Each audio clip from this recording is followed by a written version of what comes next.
Okay, so we are here with the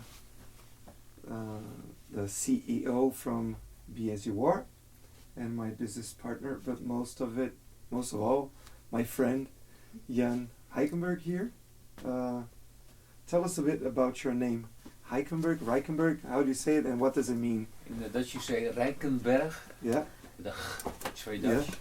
And it literally means rich mountain. Rich mountain. Like in French, richement, yeah. Or in English, but Richmond. it's rich in what sense? That has natural richness or what? Well, I call myself always poor hill. Poor hill. Because I never was on that rich mountain. Yeah. But, let's call it mentally rich. Okay, yeah? Good, yes.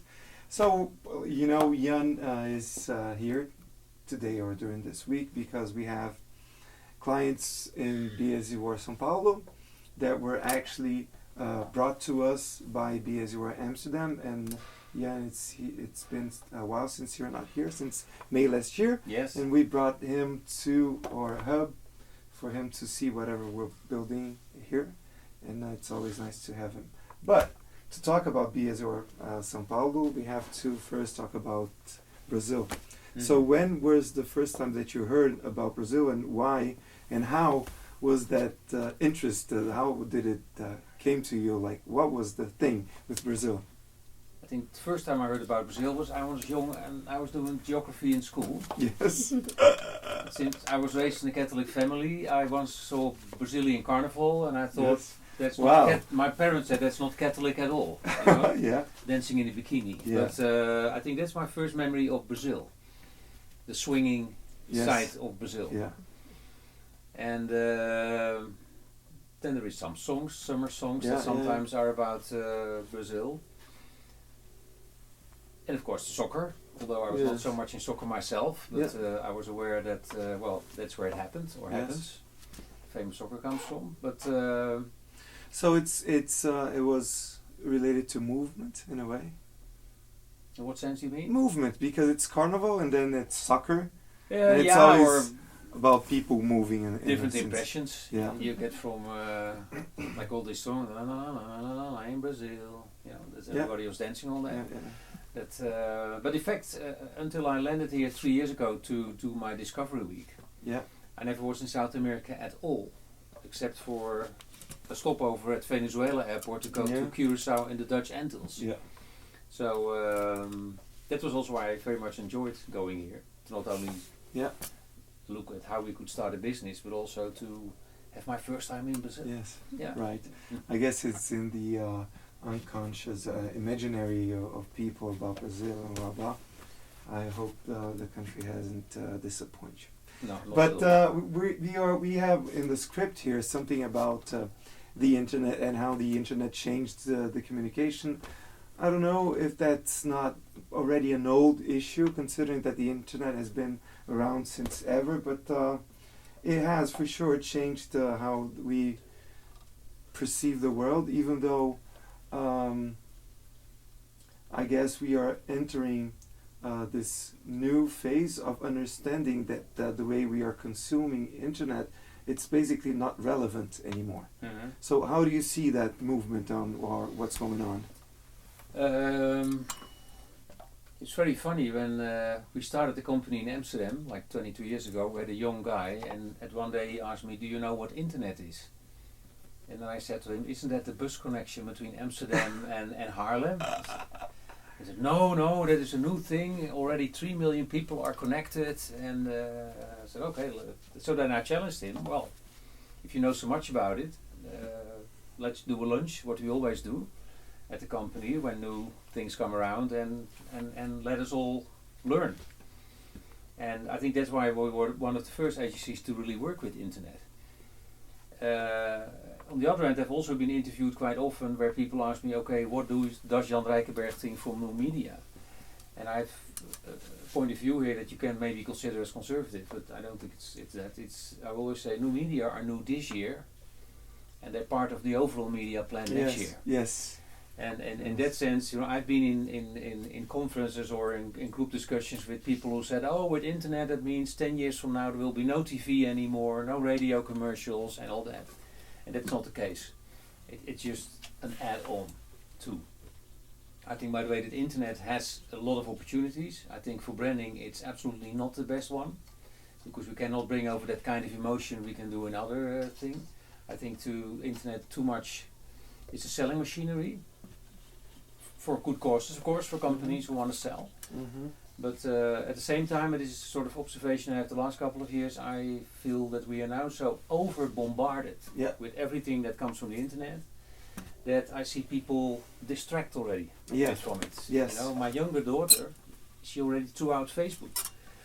Yeah. Yeah. Because it's okay, it's communication, but it's about nothing. Yeah. So yeah, I struggle myself with it as well. And also when internet started, people said, okay, you go behind the computer and you can find all things of the world. So here I was finding things. Then you find out there is 80 billion things to find. And you don't walk in that forest. Yeah. So I absolutely see internet now, also in our business, of course, as a very important we're talking element. about society generally, not only for society, communication business. I have a strong opinion about society that I think internet is a fake relationship maker. If I see young people sending me an invitation on Facebook, a guy who was an intern once, and I look at his profile and I see that he has 1280 friends, then I think, my God, you're a poor guy. If I see that he has changed his profile photo many times, like this, I think this guy needs to shrink. That, by the way, I must say, secretly, sometimes I look at people's profiles from a sort of amateur psychology interest point of view, because I think you can learn a lot from that. But I think it has become too much superficial. There's hardly any depth anymore. It's not about good discussions with friends. It's all trying to show others, oh, am I not traveling very much? Oh, do you like my new dog? It's only about the good things. Yeah, and when my brother died a couple of years ago, people started to send messages, and then people are liking that. And what are we doing? Yeah, I think it's over the top. Another thing what I see, and I see this in my own company, and of course this is now the old man speaking here, that when I was doing my jobs in large companies, I had a secretary in the morning, we went through the mail, and then I had a meeting for 2 hours, and I had a meeting for 2 hours. Nothing came in, no email came in, no telephones on the table which people disrespectfully pick up all the time while they are in a meeting with somebody else. When I see people in my company go back from the lunch to the table, the first time is mails, and then instantly react. I believe people distract themselves 100 times a day, and that's how they spoil their energy.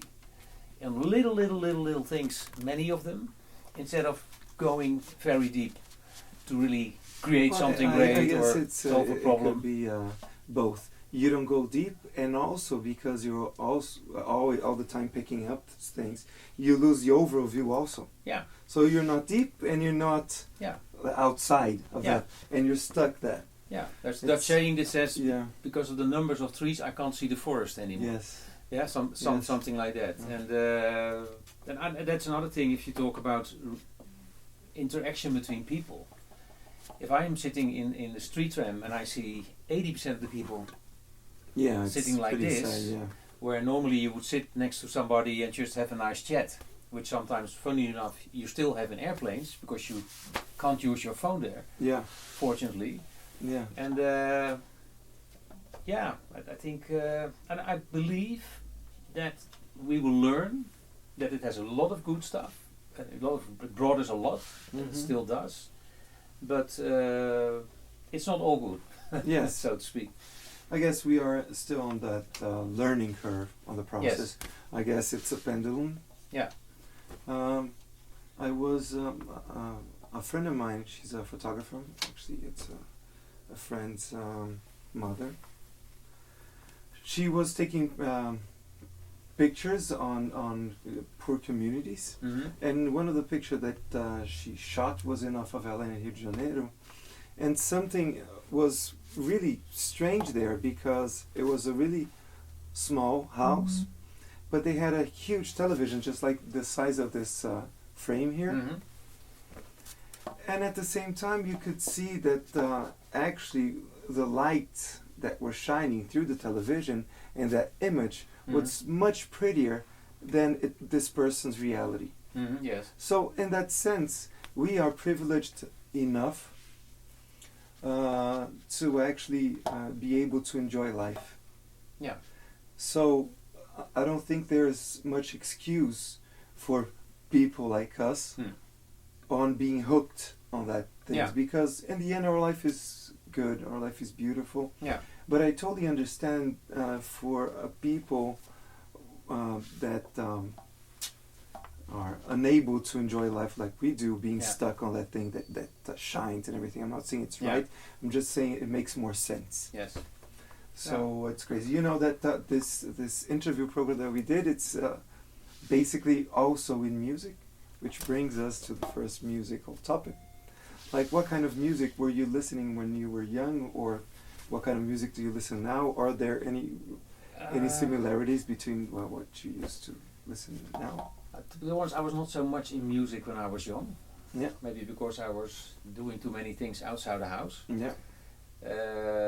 I was not at all in the kind of music that was made by people who were on heroin, you know, like all these Pink Floyds, Deep Purples and all this hard rock. It never did anything to me. Yeah. And it still does not anything to me. Yeah. I was rather what I call in Dutch a soul frog.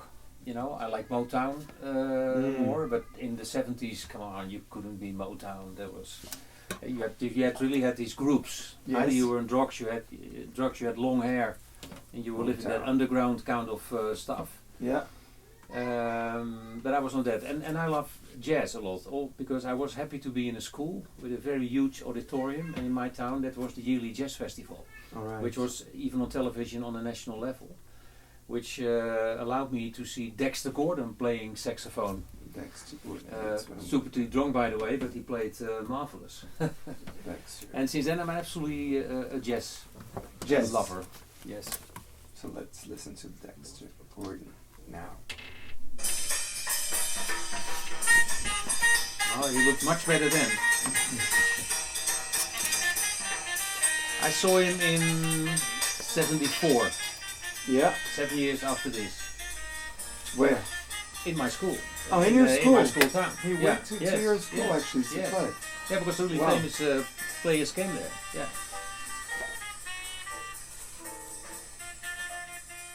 This guy here, it's kind of the new school in jazz. This is more the late night jazz. Yeah.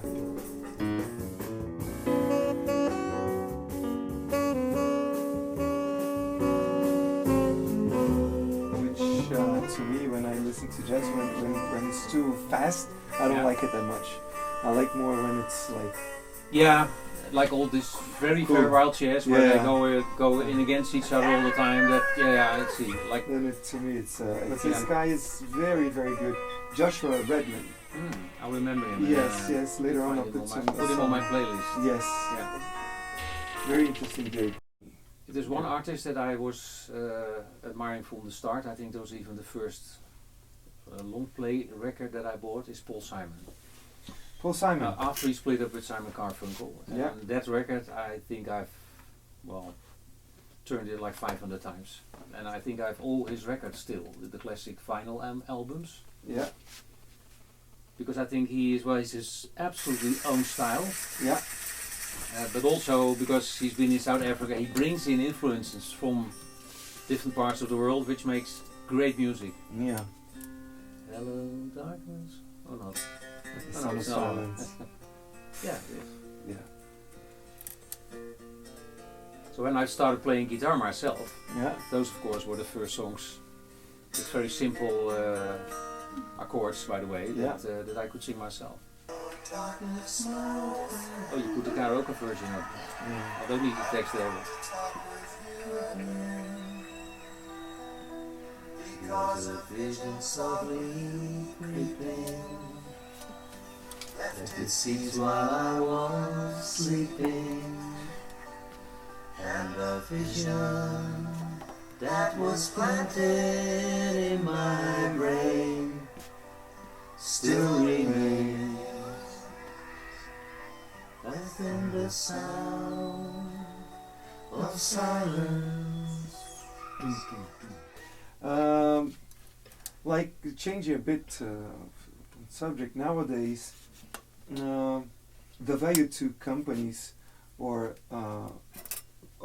very much nowadays based on how much they also conduct their brands.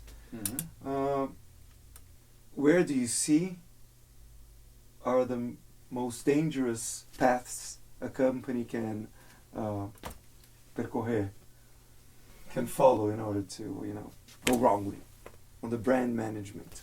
To not follow their own path. Good. To put it short. Be as you are. Yes.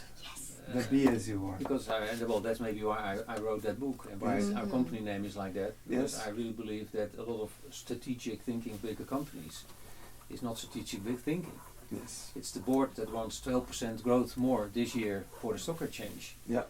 Poor marketing people are putting a lot of tools and tricks to get that. Yes. And they're going all sideways to achieve that. So they're not building the brand, they're trying to gain short-term results. And doing so, by the way, they, even though they say it's not the case, but they do, they tell generic stories. Like their 3-4 competitors in the market have the same.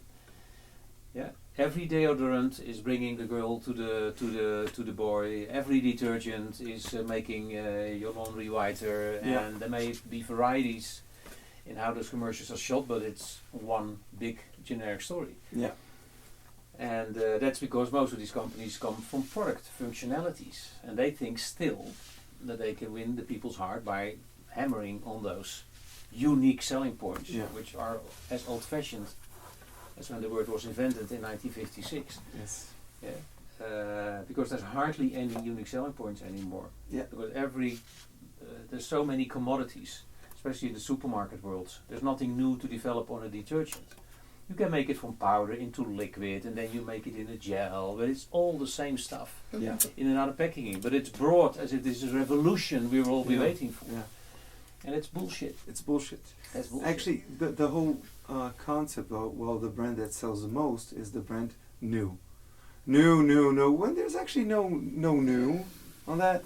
This is I think that's bullshit. a word like quality that is so overused that it doesn't have any meaning anymore. Yeah. Like also packaging, like now new taste, improved flavor, even tastier. Yeah. La la la. Like this is the desperate product manager who is not reaching his goal, who wants to try to convince people to buy him. But it's those are hollow words.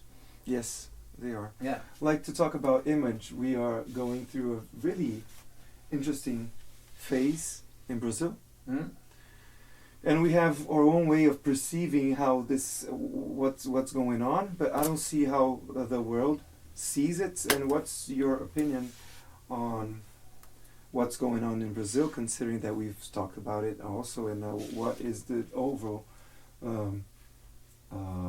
overall look on Holland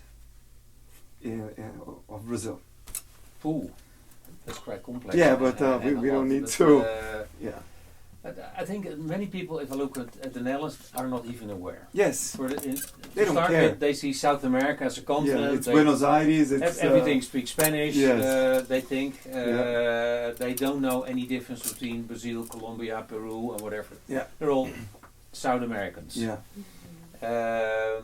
Unless of course people have come here, and then they may learn that there's of course many varieties and cultures on this huge continent. Yeah. So if you talk about what do people know about Brazil or think about it, of course it's then the what do you lifestyle, think? it's the music, it's the samba, it's the sex. Yes. Yeah. Although you don't see it on the street, but you can smell it in the air almost, and it's very good. It's good. It seems that we are beginning to walk in direction of the new world, like we say. Yeah, a lot of Europeans are aware that this continent not so long ago was ruled, half of the countries, by dictators. Like, by the way, we also had them in Spain not that long ago. Yeah. And I think it's a very good development that most of them have gone. I think Venezuela will implode somewhere in the next couple of months, some problems to solve there. And that's also how we look at South America, that a lot of these countries are still in this childhood phase of learning how, as grown-ups, you govern a country, how you do business together. Because corruption is always in these countries where there's a huge difference between the top and the bottom. Yes. Look at 50 years ago. Only 50 years ago, half the countries in Europe were in problems. Yeah. Because you have to go through these phases. But what I do see, when I went the first time and I read this book about Brazil background, and I was surprised to read that I was not even aware of how you could look at a country like that. That if you would build a wall around Brazil, that Brazil could live without any other country for the next 1,000 years, because you have everything in the ground, gold, everything, nickel, copper. Your fruits fall from the trees here everywhere, so there will never be a hunger problem, and whatever. If you would do the same with the Netherlands, we would be dying within 10 years because we only have gas in the ground. You're right, and we have experience with Dutch companies here in Brazil that they were pretty accurate in the way they positioned themselves, like CNA, for instance, and some others. But actually, it's not something that Brazilians are aware first, because they think CNA is Brazilian. That's how good they were. Yeah. And one of our roles here at Bsur São Paulo has to do with promoting this integration between Dutchers and Brazilians. Yeah. How do you see this happening, and what do you think are the steps, and how do you see this? Ooh. Because you're already doing, right? The fact that Bsur exists, it already means that you are integrated. So in your way, we know what you did. Yes. But what do you think could be done more to explore that? Because, when we met, and there was this very easy and instant connection between us, we see that, this is a global village. Even though we're oceans apart, we're so similar. Yeah. And this happened to us, but how can we explore more of that similarity, and how easy it is for Brazilians to communicate with Dutchess? Yeah. How do you see this? Yeah, it's exchanging a lot of things, flying people over. When I was 17, I was asked to go to Canada for a summer, and that is a sort of program that runs for years. That's why young people in the Netherlands, they speak English already when they're 12. Yeah, and of course it's about cultural exchange, and it's about opening up and open the windows and learn from each other, and of course inspire each other to look at problems and how they can be solved. So on the Olympics, obviously that we were as a nation exposed in the Olympics and Paralympics. Could you feel that there was something positive or negative? What was the general image that you sensed that Brazil was giving to the rest of the world? Well, there's of course two things. It's the Olympics, and it was the World Championship. Yes. 2 years ago, and then of course also there were things in the press a year before the championship that things would not be ready in time and blah blah blah. But by the way, you see that always. It happened the same in Barcelona. It happened the same in Beijing. But then when the opening party is, it's always ready. It's crazy. It looks more like the media are looking for something again. Yeah. And I think that since the World Championship soccer was a great success, people admired it. It was a good championship. Most people believe, well, then they will do the Olympics good too. And only just a week or two before, suddenly the stories came in the press that some of the rooms for the supporters weren't ready yet, and there was at the hotel, and there was dust on the table, and my God! Yeah. And I had a sort of, in a sense, a week from now we'll probably hear it's all over. Yeah. And in fact, it was over. Yeah. And that's maybe the strength of Brazilians, that they can improvise very well. Yeah. And it was over. Yeah. And then when you saw the opening party, and also there the joy and the happiness and that warmth that was spread in the program. Yeah. And of course later when you saw all the sports, it felt like, I think if I would